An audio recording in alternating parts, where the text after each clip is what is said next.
All right. This is the Better Body Podcast, and today we got Olya Schaefer from the Athleticus. Where is the Athleticus located at? The Athleticus personal training is on 49th Street. We are right on the border of St. Pete and Gulfport. And what the heck does your name even mean? I'll be honest with you. I heard of it and I thought it was pretty dope, but I don't know what it means. What does it stand for? Or is it? Please tell me. I feel like there's a badass story behind this. There was a better story. I was reading a book, a John le Carre book set in like England in the 60s, and it was about the Cold War and spies. Okay. And a lot of it took place in this really fancy gymnasium in London called the Athleticus. And I was like, that's where spies go to like play racquetball. And I know. It's in the 60s. Listen, you had to read the book. Anyway, the name stuck with me. I thought it was cool. I thought it was going to be like where spies go to train to become spies. Well, this girl said they go and play racquetball. All right. And from there, the extrapolation was that you can go and listen. I thought the name was cool. It sounded kind of Greco-Roman, like strong, athletic. You know what? It matches your personality too. Thank you. You know, you're cold and strong. Cold and strong. You're cold and strong. You're cold and strong. That is. You're cold and strong. Just I'm gonna take that as a mirrors your business, and I love it very much. It's not that serious, but I love the name. I thought it was, it immediately conveyed that it had to do with athletics and strength. And then from there, it was kind of up to us to shape it into what we want. So I take it that you're not really training spies at your location. What is it that you guys do there? See, a real spy would say no, but what would they mean? They would, you'd have to guess. So we do personal training. We do only personal training. So a lot of gyms have personal training as kind of a side gig to group fitness, or it's one of their many offerings as part of a package. We only do this one thing. We do it really well. No walk-ins, no group fitness, no children's basketball, no yoga, no Pilates, none of that. We take people and ask about their goals very kind of in detail, take a lot of time. We do a very detailed assessment of their current state, and then basically see where do they want to be, which is their goal, how far away are they from there, and we see that delta in there, and we work to bridge it. So that could be sports performance. That could be a catastrophic injury, like a car accident that people are coming back from. It could be military injuries or spy injuries, weight loss, anything where your goal and where you're at are not closely aligned. We help you get there. Okay, well, cool. So no group fitness, not an open gym. You have to work with a personal trainer to have access to your gym. Okay? Correct? Yes. Awesome. And how long have you been doing this for? Well, we were 3 years in January, so 3.5 years then. This is cool because I recently learned that most gyms kind of fell within the first year. Actually, the first, 6 months or something like that? Or at least they struggle really, they struggle very early on into their starting point. And it doesn't sound like that's you, right? No, well, most brick-and-mortars fail simply because of the overhead, right? It's just too much. Because if you have an online business, you're building an app, right? You can walk away, you can take another job. You don't have to pay rent. You don't have to pay insurance. There's a million costs to a brick-and-mortar that you just have to absorb. Electricity. Right. But the other thing is most gyms are started by people who love fitness. They don't really know anything about business or brick-and-mortar or money or any other thing, right? It's kind of like any other person starting a business. A veterinarian starting a business doesn't know anything about business. They know how to cure animals. So people struggle with the business aspect of it, right? They're amazing trainers. They know everything about fitness. They just are confronted with things they don't know about: marketing, sales, management of people, all the things that they didn't learn while they were learning fitness. That's what sinks them. Fitness is cool for, like, most fitness experts still know that part. So wait, did you come from a fitness background or from a business background? What exactly was your background? I came from a business background. So I was a client. I did a lot of group fitness. I ran my whole life. I was a client of multiple personal trainers. So my background was in software systems. So my expertise is in building systems that have a catch or a backstop, something that if it fails, there's something to catch you. If that fails, there's something to catch you. So if snap. So you had like a built-in safety nets. yes, so I built, really cool. if this fails, we have this. If that fails, we have that. So my background is in software that where, by design, if some app there's a function that fails, something else picks it up. So my background is not in fitness, so I hired people who are really, really good at fitness, and I was able to put in the back-end systems to make it all work. Right. What even inspired this move to begin with? Are you still in the IT world, or you transitioned it and just focused all on this? I worked full-time prior to opening the gym, of course, and then for a year and a half into it, and then I gradually went to part-time projects, and I haven't really worked in tech for about a year. Okay, so this is your main focus now, This is my isn't main it? focus. Well, like again, what did inspire this? Like, I don't imagine a techie person going from computers and coding to dumbbells and barbells. I always liked fitness, but I was starting to feel like I was a little bored and overworked. But I was also thinking of what would I do that would be kind of a second career that would be good for me. Okay. Tech work is not good for me. It's intensive. You work long hours, right? It's stressful. You work weekends. The time zones sometimes you have to work in. Travel.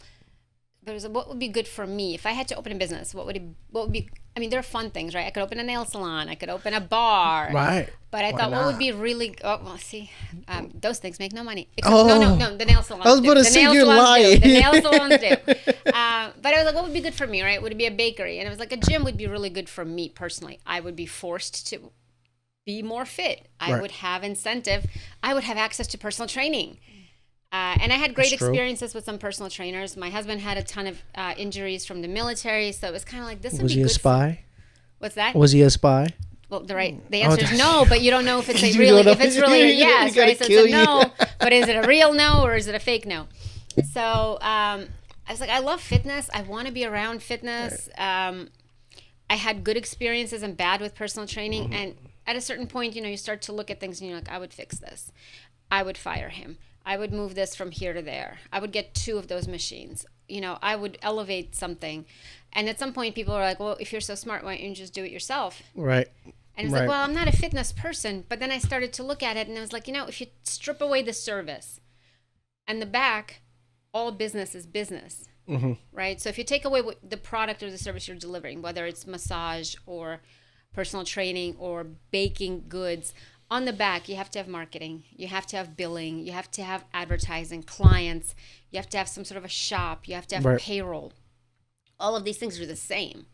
The service is in the front end is very different. Right. No. Right. Right. And I come from IT startups, so I wasn't really at big companies. I've been at one large company, but for the most part, it was 20 people. Everybody did everything. We just kind of jumped around, so it was fairly natural to be like, okay, well, we'll figure it out, or you two figure it out, and you just figure it out. What are some things that you've seen when you've done personal training, you personally, like they just lacked and like that, I don't like that, and then you kind of just changed at your own gym, like, okay, this was my experience in the past, we're not doing this, and I better not see this out of you guys either. There are a couple of things. One was I saw someone ask a very overweight person, very tall overweight person, to do burpees. Okay. And I thought it was just atrocious to watch this poor woman struggle to get up and down. She didn't want to admit that it was very difficult, so she was doing it. Obviously, the motion was clearly making her uncomfortable. She was hitting her knees on the ground, and she was just mortified. You can imagine the movement of a burpee, jumping up and down, all of that happening, and the trainer was just like, keep going, let's go, no pain, no gain type of thing. And you're just thinking, why are they doing this, right? There's a million ways that she could get a cardiovascular workout that is not humiliating, is not dangerous, is not frankly dumb. A burpee is not an unnecessary movement. It's meant for contained spaces in prison. Like, that's what it's for. It's the goal of a burpee is to get all of your body parts moving in a contained space. Unnecessary, purely, completely, and so embarrassing. And I thought, we're never doing this. And a couple of other things that I've seen is people just generally being pushed to be a 10 out of 10 sore. And Yeah. that constitutes you worked out. If you, the goal is to not be able to move the next day, you have to, fall into a chair because your legs just won't support you, right? Like you have to be, that position where you're kind of like falling into the toilet. Into the toilet, yeah. Or you're trying to get in your car like a pregnant lady and you're backing up and up and up, right? And I'm like, why? An educated trainer should be able to get you to a 7 out of 10 in a controlled way. So there's adaptation. So you definitely feel that you trained, but you're not dying. And there's no skill set to making you feel like you're dying, right? If I'm like, hey, do 100 push-ups. There's no skill to that, but you will be a 10 out of 10 sore. It sounds like you have high requirements for trainers that, are part of the Athleticus, right? We do. We're one of, as far as I know, the only gym that requires a college degree. Okay. So I think there are other ways to learn, for sure, and now more than ever. But to me, the degree says that a person has dedicated their time, their money, their efforts to pursuing this career. Absolutely. They have invested in that, and they said, this is what I want to do. And that has value. It's not, there's also, of course, a lot of learning that goes on, but that isn't always, it's not just the learning. It's that mental shift to, this is my career. This is my gig. I'm not trying to break into influencer stardom. I'm not trying to be a model. This isn't something I do until I find my calling. This is the calling. This is what I chose. So to me, that has value. And I think the knowledge as well, right? Having more than just your own body to practice on. Working with different people is important. Right. A lot of people are very fit and they know how to get themselves fit. Okay. Being 25, no injuries, being attractive, and that's fantastic. But most personal training clients are not attractive, young, fit 25-year-olds. True. Very true. They're usually middle-aged people who are sedentary, who maybe have never trained or did 20 years ago. But their body and their experience is different. Their medical conditions are very different. So you want someone who's not just training, whose experience is not just themselves and their friends who they played football with. Right. No, and that's actually one of the coolest things about your gym. Like when you've mentioned that aspect of it, I was like, holy crap, this is like a top tier gym. Like you're not coming there with people just like, okay, well, let's see, what are we doing today? Let's go ahead and grab this and let's go ahead and grab this. Like I figured that these people your trainers is what I'm referring to, is like they have a structured plan for every single individual that comes. Like we're not just gonna free ball this. We're gonna go ahead and plan it ahead and structure it to your goals is what was the assumption I'm getting just by hearing. Like I only hire trainers with a degree in some form of kinesiology or personal training.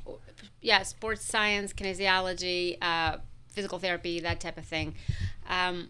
It's a lot of people come to us after an injury. So, right, you have a rotator cuff that's torn, or you need a knee replacement, or you just had one, or, something, maybe you had a C-section baby. And so now these are not things that you just kind of go, you know what, I think let's do a little bit of this and a little bit of that. And as long as you're sweating, we're cool, right? People are looking to get better and look better and feel better. It's just a lot of stuff that at a certain point, you need actual knowledge and not just be kind of like, your arm hurts, let's do legs.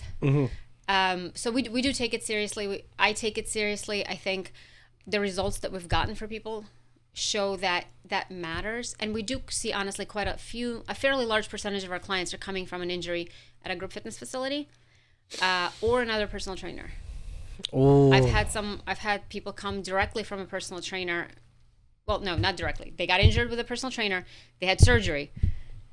They were a little gun shy to work with anyone else. They tried to do it themselves. They couldn't, and then they found us. But just because somebody's a personal trainer doesn't mean that they know how to do anything. You can be a certified personal trainer in the state of Florida with a weekend course. That's actually very true. Yeah. So I have one of those certifications. I got others. But my first certification was a Saturday all-day class, at the end of which you had to demonstrate a squat. Okay, why did you go through this channel to begin with? I'm curious. Were you just trying to see what it looked like to become a personal trainer yourself? I needed insurance. Oh. And for insurance, that satisfied the requirement. So I was then a certified personal trainer. I could be insured. Within a day? Yes. Not even 24 hours, but within a day? Yeah. Oh, okay. I didn't know that. Yeah, so I was a certified personal trainer with insurance from that. So I could then claim that I can train anyone, and I legally can train anyone. I can open my own facility. that was the licensure I needed to be a personal trainer. I know there are people who only have that. That is their one and only qualifier. I don't have a degree in sports science myself. My degree is in math and finance. So that is, but there are other people who have a degree in, I don't know, liberal arts, and they have that weekend course, and now they're a certified personal trainer, and they're here to train you through your rotator cuff tear. And it's kind of surprising to a lot of people how little you need to, but if you look good, people assume that you know what you're doing. Absolutely. Right? Yeah. You're qualified, you have the education, you must know how to do this. And to some extent you do. If your own body can't lie. Right. But again, right, doing something as a young, fit male and then trying to say I can do this for you as a 62-year-old female, I think you need a little bit more than that squat class that I took. Yeah. I mean, you know, some this, reality. Right. You studied what you studied. You've taken continuing education courses. You've gotten more and more education, right? But you don't have to. You sure don't. You don't have to, right? And it's difficult to explain that to people. And maybe at first glance, they can't tell the difference. Right. You said you came from an IT world, right? And you said your degrees were more in finance and was it math, you said, or mathematics? Yeah. So what is something you've learned about starting a personal training gym? I sure that it's just completely different worlds, probably same problems in terms of business. I think so. Well, number one thing that I learned is it costs a lot of money. A lot more money than I thought. To open anything, right? And it's not like, it's not the actual opening, it's the peripheral expenses. Equipment costs more than you think. Like, for example, I didn't know that gym flooring is special and expensive, but you've been to my gym, right? Yeah, it's small. I have. I don't know, what do you say, 1,000 square feet, 1,200 square feet? Sure, I'll say that. Flooring, $8,000. Right? I mean, you could have, like, and this is used flooring. I bought it from a gym that went out of business. So this is not new flooring. This is old, like, used floorings so everything kind of is slightly underestimated. Right. So things like that were just like, whoa, I had no idea that's a big cost. Okay. Yeah. But you could say that about like any business, right? Like there's just some costs that are like, holy shoot, like I didn't realize this was going to be expensive. One of the things that I was, that kind of hit me hard was just putting up walls.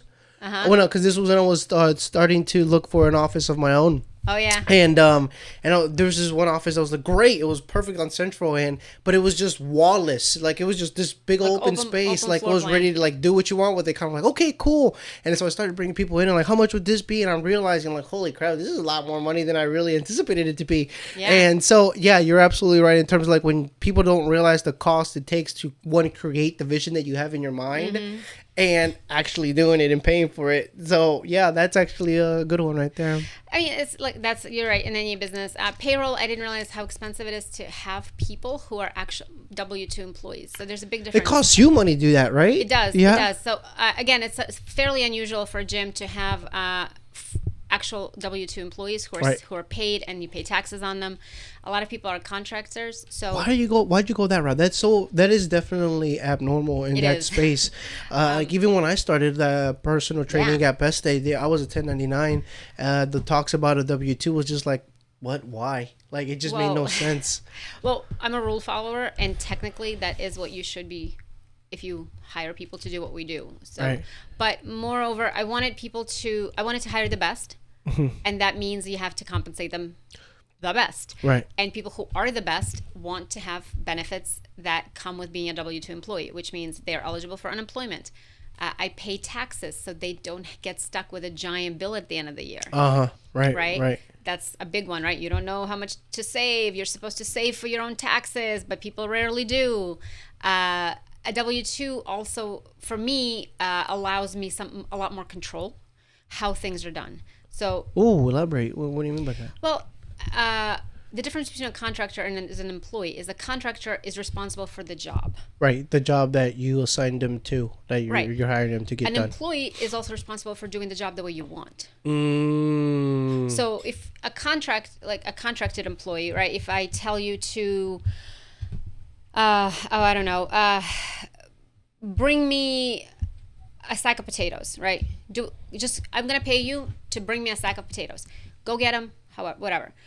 A contractor, that's a contractor. An employee, I say, bring me a sack of potatoes, but I want you to go to Publix, and I want you to take First Avenue, and I want you to pay with this credit card, and I want you to wear our team shirt while you're doing it. So I told you exactly how to do it and what not to do, right? Don't take Third Ave, don't go to Wawa, don't, whatever. Don't wear your ratty old t-shirt, right? I told you exactly how I want the job done. So then you could both bring me a sack of potatoes, and they're the same sack of potatoes, but one person did it however they want, whenever they wanted to, from whatever shop, and the other one did it exactly how I said. So with an employee, you have a lot more control. So you can say, you have to wear our shirts, you have to show up on time, you can't yell at people, you can't do burpees. I can tell them how to train. So are you paying your trainers even when they're not working then?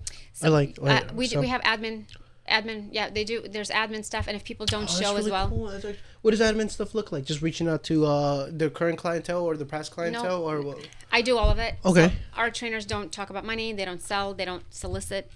There's none of that. But we have team meetings, for example, right? That's a paid. That they're mandatory because they're employees, right? A contractor could be like, no, thank you. Right. An employee has to show up. We do a team clean, so we clean the gym together. I think that's important. I could hire that out, but because I pay my coaches to do it, right? So I could pay somebody else.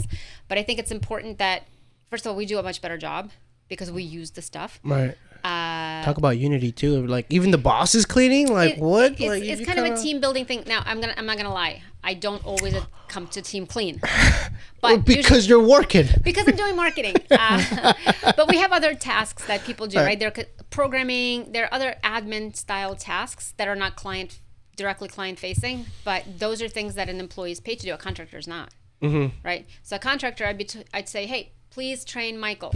How you do it, I don't care. What time you do it, I don't care. How you program, I don't care. Just make sure Michael gets trained. Pay me a cut. With the team that I have, there are other requirements. It's just a more elevated requirement level. It's also, I kind of feel like it's the right thing to do because I want people to have real jobs, like not to feel like it's a gig. I see what you're saying. I want people to feel like it's a real career. So we have a 401k with a match, right? Like I know. Damn, sweet, dude, right? That is pretty dope. Yeah. Like I have one of my trainers who's been with me almost 3 years. He just bought a house. Like I want people to have a job that allows them to buy a house in St. Pete. Have money to live in St. Pete. Right. To actually it be a real job with real pay, with real benefits, with so that they're not forced to exit the industry as soon as they want to get married, have a baby, buy a house. Because a lot of people leave the industry. You don't see a lot of 50-year-old trainers. No, you don't. And it's not because they can't do the job. It's because as soon as they were like, oh, I want to get engaged, I want a baby, I want a house, they're like, well, then people would say, what do they say? You need a real job. Yeah. And a contractor personal trainer is not a real job. It won't buy you a house. Because a W-2 employee also, when you go to apply for a loan, they want to see employment. Right. And a W-2 is what they want. They don't want to see your I-9s. It's harder. It definitely is harder. They required, like when I bought my house, they asked a lot more from me than what a W-2 employee would have. Give him your pay stubs for 2 years, boom, you know what I mean? They nice and clear. So you're kind of like leveling up this whole industry by actually giving them a W-2, man.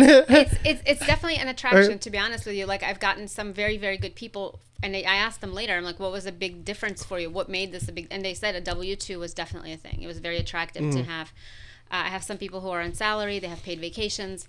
Like it's a real job. Wow. Does this just put some more stress on your shoulders though, right? To like succeed and like actually have them do the job, right? It does. And that's kind of why I think a lot of people, we all want everyone to have a great standard of living. We want people to, we talk a lot about fair wages and all of that, right? But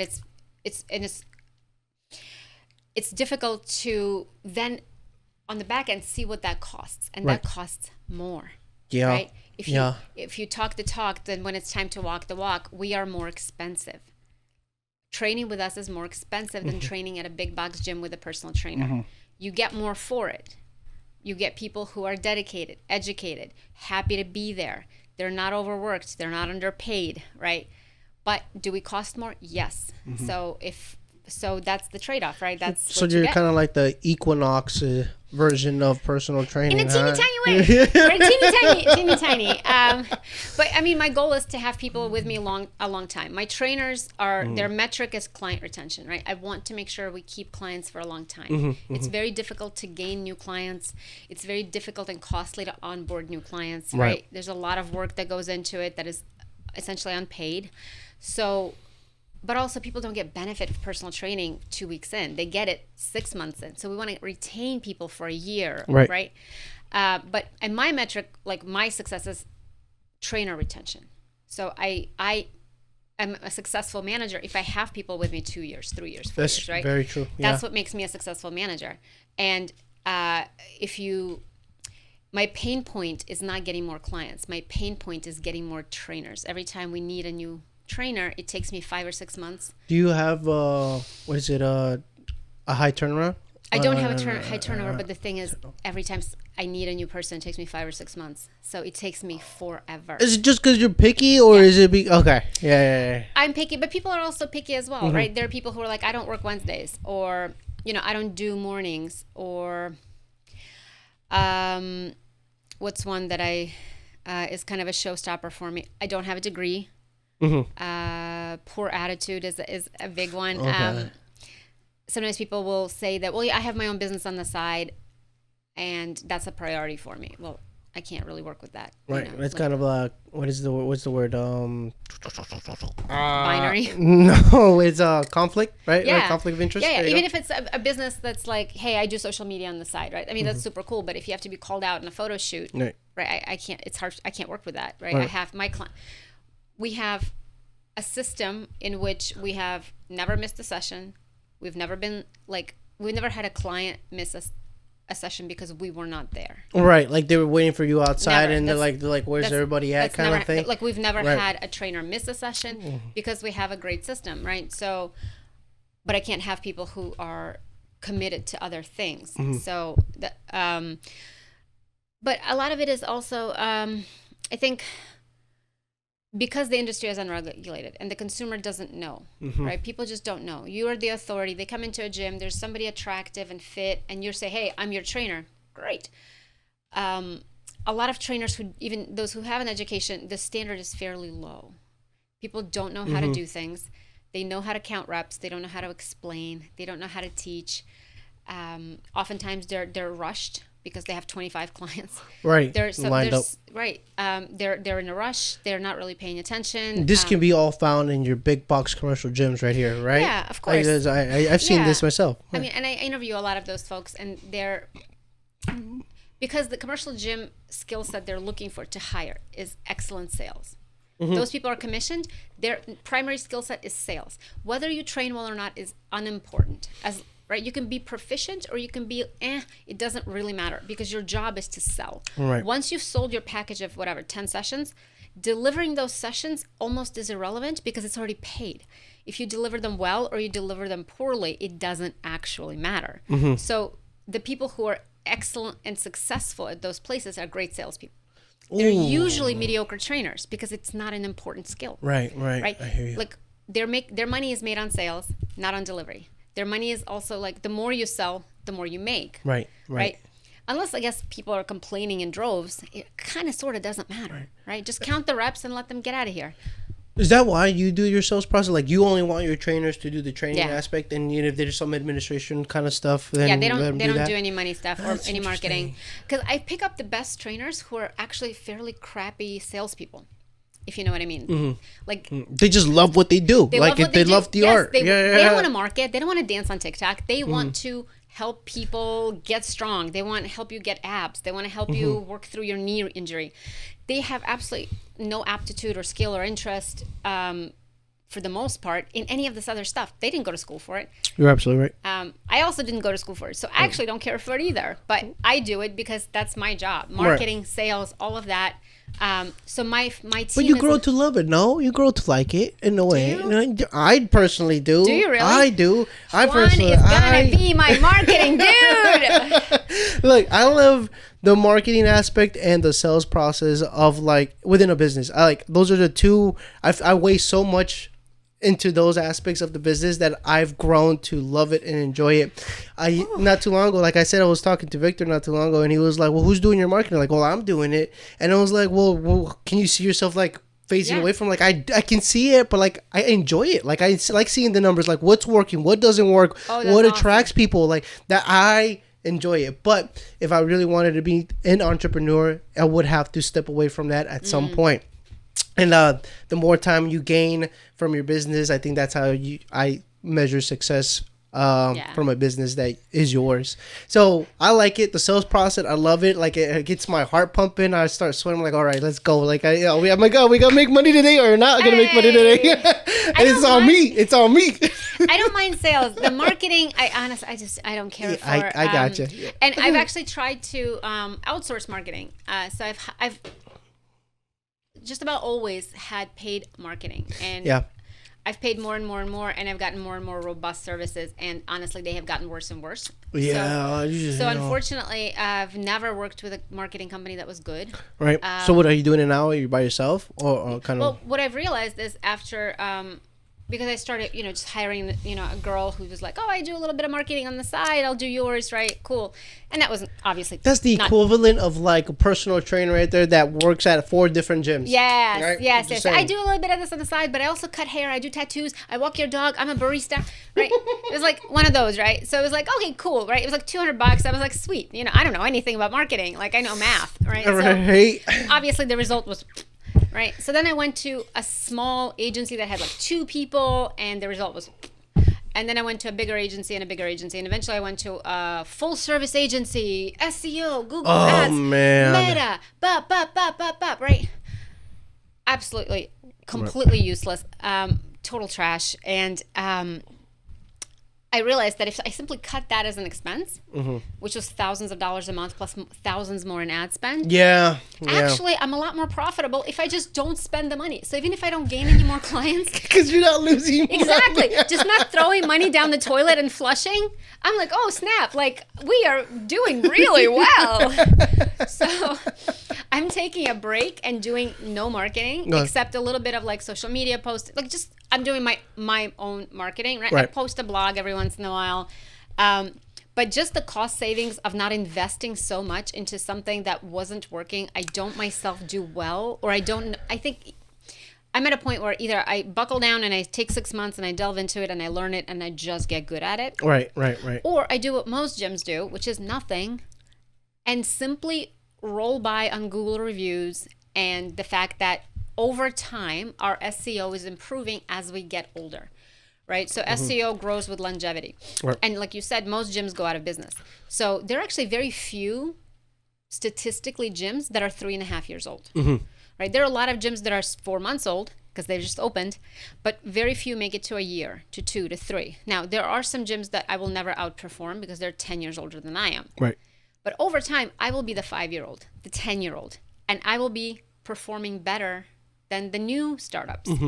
So part of it is a waiting game, right? If you just wait for attrition to happen, if you just hold tight and hold on, other people will fail by their own devices without any help from anyone. Right. And as long as you hang tight, you're still one of the few standing. One of the things that I'm glad you said all that right there. As one of the things that I told my other therapist was it's not about like you knowing everything to solve the problem in this business. It's about consistency and how long you're willing to stick it out for. And that's when things started coming up. I remember when I first started, and it was during COVID too, so it was like the worst time to start a business, especially a face-to-face. Physical. Let me touch you. Let me breathe on you. The worst time to do it, man. It was bad. But I stuck it out. Like I went from like having hardly anybody each week to like finally getting filled and like always asking for me. I'm trying to like, give someone to my other therapist is difficult, like we were saying earlier.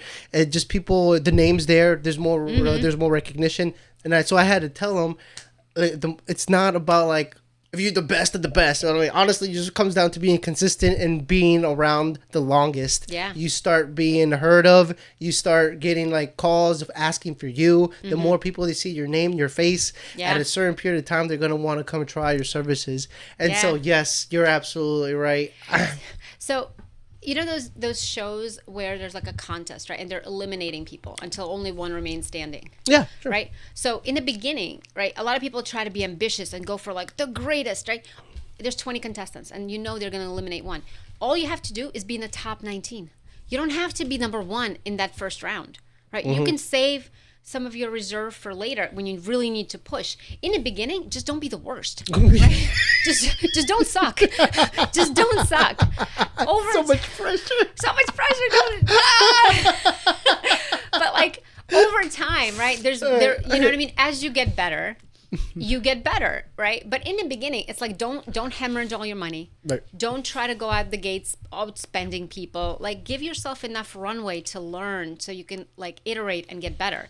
Don't blow everything at once and be like, I'm gonna put it all into this one thing. Because I know several people who open gyms and they were like, oh man, I gotta start making money in month 2 because I only have 30 days of runway. I'm like, well, that's not gonna. I'm like, how do you, no, that's not how it works. You've got to pace yourself and you have to have enough financial runway to get to a point where you do get referrals. I remember when I first opened and I was asking everybody, I'm like, how do you get clients? Because I'm not a personal trainer. So most personal trainers open with some clients. Right, they kind of have, they're bringing their clients from big boxes. They're like, hey, come with me. I'm opening my own thing, right? I didn't have that. And it was the most frustrating answer. People were like, you know, you should get referrals. And I was like, cool. They were like, ask your current clients to recommend new clients. I'm like, well, that is so helpful. I will do that. You know? But over time, you know, it was such a frustrating answer. And they were like, and you know what else? That's free. And I'm like, cool. What does it look like when I pay? Right. No, I'm saying they were like, you know how like when you marketing costs money, everything costs money, right? A referral doesn't cost you anything. Oh, I thought the advice was free. Well, the advice is free too, right? It's like that's free advice and it's free if you go get it, right? So like it's a double free. It's a double free, right? You can't beat it. Double free. So now I'm starting to see people refer people, right? Or people who I met a year ago referring someone now. But you have to be old enough. You have to have that longevity. Right. Or sometimes people will be like, oh, you know, why don't you hit up all your old clients and like give them an offer? And I'm like, what old client? I don't have that. Right. Now, of course, I've built up like a database of people who somehow reached out to us. We have legacy clients. We have, you know, referrals now. But in the beginning, you just have to have enough saved in reserve, whether it's money, time, patience, whatever, goodwill, to just hang in there. Right. Yeah. Until you get to that season where people, maybe a snowbird comes back. But you have to live through the summer. I hear you. No. I gotcha. Well, here's a question for you. I'm interested to know that question. If past you met future you and she asked the same question you just asked, what would you answer? What would your answer be to you? What was the question? The question was, how do I get clients? Like if past you asked future you that question, what's the first thing off the top of your head that you would say to her? And maybe, I don't know if this is the right answer, but this is what I did, and I think I would probably recommend doing it again in this position. Try absolutely everything. And I was not quite as good at catching what's working. So do print ads, right? Do social media ads, do Google, do all of these things. Maybe do 3 or 4 at a time so that it's kind of clear what's working, right? And then eliminate what's not working fairly quickly. Bring in another. So let's say you're trying print ad, Meta, and Google. You got a little bit off of Google. You got something from a print ad. Meta's not working. Cut Meta. Introduce, I don't know, some sort of networking event. Go to that for a while.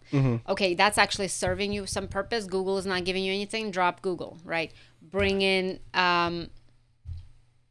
what else is a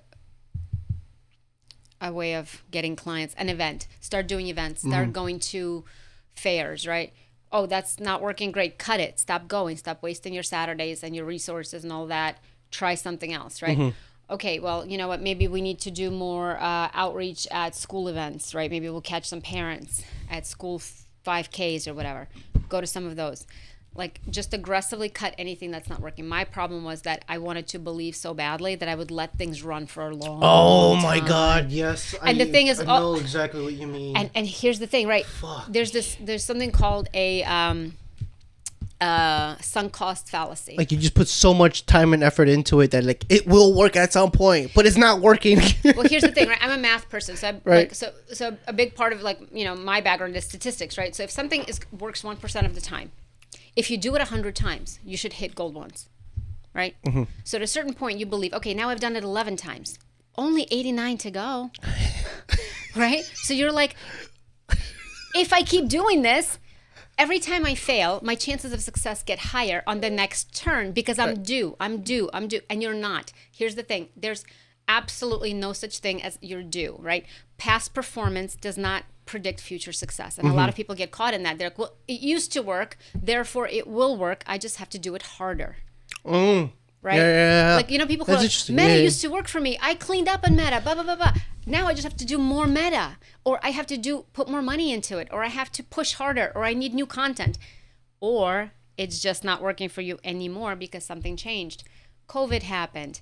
The hurricanes happened. Whatever. I don't know. But maybe you're not due anything is my point, right? You could put in more money into Meta and give it another 5 years. You're not due. There's not going to be some big windfall like the lottery where you're like, okay, well, finally, boom, you're owed, right? So I would hire a marketing agency. They would say, we need to redo your website. Well, of course, you do. My website is terrible. Everyone would, they would take a while to mess around with my website. They would tell me the previous guy did a terrible job. We need all this SEO, we need $1 million, right? So they do their thing. It would take 4 months or whatever, right? They'd fool around with that. Then they'd need like content and they'd need to build, right? 6 months later, they'd be like, you know what? We need more time. They're like, we are so close. Dude, we're so close. Like, we're right here. We just need 60 more days. You give them 60 days. Oh my God, it's not working out, but we figured out why. We need 30 more days. Right? And by 30... oh my God. Right? And then by 30 days, of course, what we mean is money, right? So then they're like, we're so close, right? We're just at the home finish line. We just need this. At a certain point, you're like, wait, am I stupid? Like, what's happening, right? So, flush your money. Right? So I'd fire them. And then I'd be like, I'm grumpy. Marketing is stupid. Then I'd meet someone else who'd be so cool. And they'd be like, do you know what I happen to do? I happen to do marketing. And I'd be like, well, they're very different and they're very cool. And we'd start this again. They'd look at my website. They'd be like, wow, your website sucks. I know why it's not working. Let me fix it for you. Well, wonderful. Why don't you do that? They take 3 months. They fool around. They do the things. They make new pictures. They make some buttons, right? Then they're like, oh, now we're going to test it with some Google ads, right? Then they test it, right? They're like, oh, we just need 2 more months. We're almost there. We've just... Oh my God. It sounds like you just like spent like a down payment on a house, dude. I'm not kidding. I did. So after 5 times of this, right? And I just you get to a point where either no one knows what they're doing or everything is changing so rapidly that no one's keeping up with it. Yeah. And I think it's a combination of the two, right? People just don't know what they're doing. And marketing is just like fitness, right? You could just be like, I'm a marketer now. Prove me wrong. True. I see what you're saying. Where are your credentials? Oh, I don't know. I'm a marketer. Like, check out my Instagram. Right? And you're like, okay. So that sounds like Fitzy. So well, I don't think it sounds like Fitzy, but you know what I'm saying? You don't have to have credentials. You could just be like, I'm a marketer. Look, I have like equipment and I have an Instagram page. Cool. So, but people will market themselves harder than they will market you. But the other thing is things are changing. A lot of times people do a client grab where they're just too busy. They grab a bunch of clients at once. They don't know what to do with them. Right. They do their best. They outsource some of it to Fiverr and some of it to ChatGPT, and they're like, well, something's happening. Something's gonna happen. Something's bound to happen. Right. And then people like you and I are sitting there being like, wait, what's going on? So out of all the things you've tried, which one's been your favorite one? My favorite one is where I pay people something and we get clients. Like, whoa! Oh my God! No. What an ROI! You're younger than I am, but do you know the movie Pretty Woman? Yeah. Okay. Yeah. There's a scene where Julia Roberts, right? She's dressed up like not she's dressed up. She's playing a prostitute, so she's dressed as a prostitute, right? And she has all this money, and she needs a dress to go to a really fancy like upscale affair. and she's walking down Rodeo Drive. With this bag full of money, and no one will let her into a shop. And she's just like, I have money. Just sell me a dress. I just need a dress, right? She has money, but she's not good enough to walk in the store. So I feel like this with marketing. I'm like, I have money. Please sell me good marketing. I have money. I will give it to you. I have a budget. But everyone's like, no, ma'am, we will not be doing good marketing for you. Not for you. Down the street is where you belong. Yeah. Do it yourself. So I'm like, do it yourself, you. We don't take your kind around here. So I'm like, you know what? Fine. I will take my bag of money and I will do it myself. But I don't like it. I don't enjoy it. It's not my, I'm more of an introverted person, and I really like kind of hard data. I like binary information. Yes numbers, or no, right? Black or white. Marketing is, there's a lot of feeling, emotion, trendiness, and I don't keep up with that stuff, and I don't, like anyone else. I'm not a creative person, right? Like what? You're not? I would have never guessed. Oh yeah. Oh my God. Would have never guessed. My husband got assigned an apartment once when he was in the military, right? So he was assigned his diplomatic quarters, and you're just given this apartment, right? You're supposed to. So we come in there, and it's apparently beautiful, and it's got 2 different saunas. It's like this whole super fancy thing, right? But all I could see was it was painted Barbie pink. All of it was Barbie pink, but every single room with 4 walls had one of those walls be bright silver. So it looked like it was tinfoil silver, right? So it looked like you were in like a halfway tuna can, halfway Barbie's Playhouse. And I could not, my husband was like, all we got to do is paint it. It's cool. It's a great apartment. And I just burst out in tears. I'm not even a crier. I was like, we live in Barbie's tuna can. I have no imagination. I have no creativity. And he was like, you know what? We're going to go to a hotel for 2 days, and we're going to paint, and we're going to have it painted. And I came back and I was like, this is a beautiful apartment. I have no style, no vision for stuff like that. Explains your outfits every day. You know what? Uniforms are amazing because you don't have to think.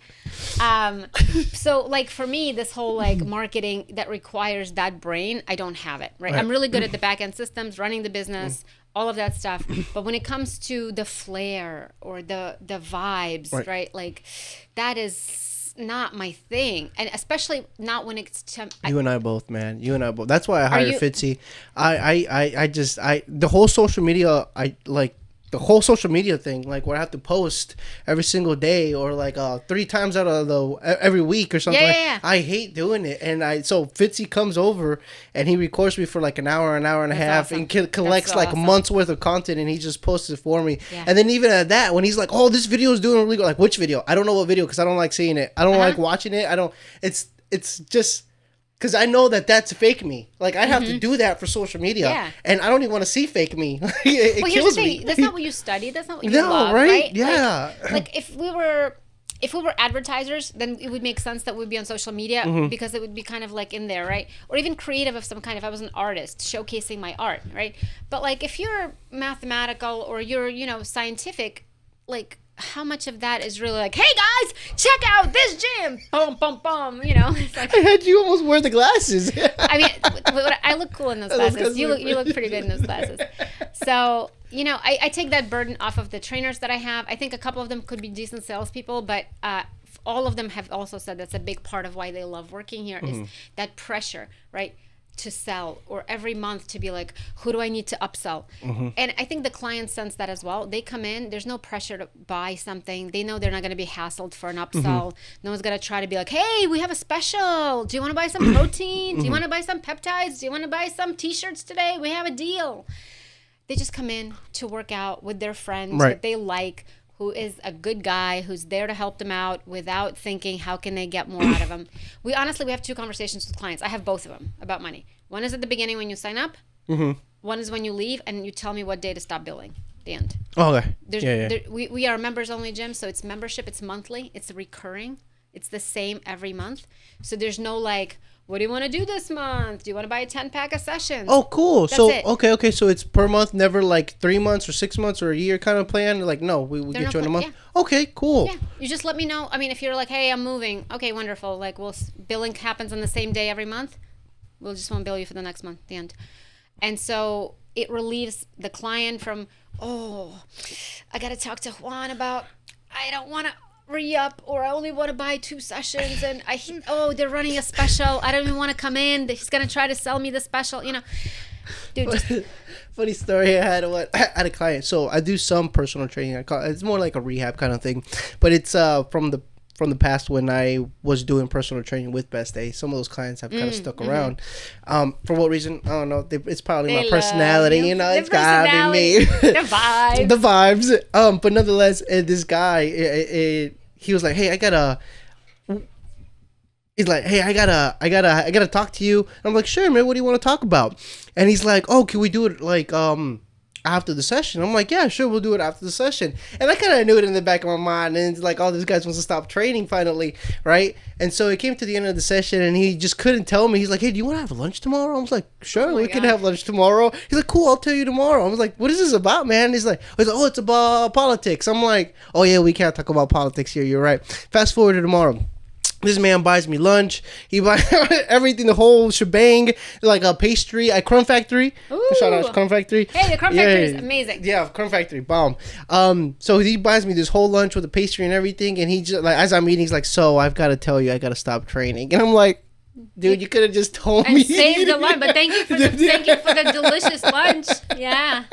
So people are all that to say that people do feel a little like about stopping or having that conversation about money, either getting money or giving money. It's like, I gotta stop giving you money. I have a 3:00, and I hope that's not that guy. Probably. We'll go ahead and answer last question here for you. Okay, wrapping it up right here. Okay, if you had to give one piece of advice to new gym owners, what is that one piece of advice? Prepare, do research, save money. Don't walk out of your job because you're angry and then say, well, I'm just going to open my own thing. It's hard. It's costly. It does require prep. In most cities, it is a competitive industry. And so I know some people have started a business by saying, well, I just walked out of my job because I got angry or something happened and I couldn't take it anymore. But be angry, take that energy, and spend 6 months preparing. You can always walk out. You can always make a dramatic scene if that's what you need to do. That revenge is better served cold thing, but don't cut off your nose to spite your face. Like, be prepared.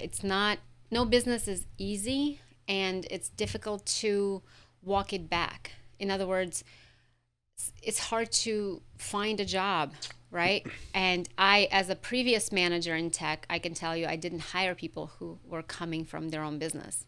Oh, story for another time. A story. Nice. Well, it basically meant to me that they're going to try again. They're going to lick their wounds. But once it's in you, that little spirit of doing your own thing, you will try again. And you are using this job to just lick your wounds, get back in the saddle, build up a little reserve, and you're going to go again. But to me, always meant this is a person who is he needs a soft landing to kind of recover, and then he's going to try it again, which is cool, but not to say that everyone thinks that way. Right. But it's difficult. And you know what? Sometimes people think, oh, this opportunity will never happen again. It will happen again. It will happen again. And opportunities are better seized when you have a little bit of money, a little bit of reserve, you're prepared, you have your information, right? Do research, get an IBIS study, read that. They're expensive. Find somebody who can get you one for free. Just be prepared, man. Because longevity, you need enough runway to make it. Mm-hmm. So you need to be in business. You need to be prepared to make no money for 6 months or maybe a year. And if you're not prepared, then you're not ready. Right. So I was prepared, and that's honestly, that first year was tough. So it's like, just because I was prepared, it was allowing me to do that. So I would say, don't rush it. I promise you the opportunity will be there, or if not that one, a better one, and you'll have more resources to grab it. Who are you and where can they find you? I am Olya. I own the Athleticus Personal Training. We are on 49th Street South, and we do personal training, and we work with Juan with Better Body, who does amazing work and apparently amazing podcasts. Hey, I try. Good shit, dude.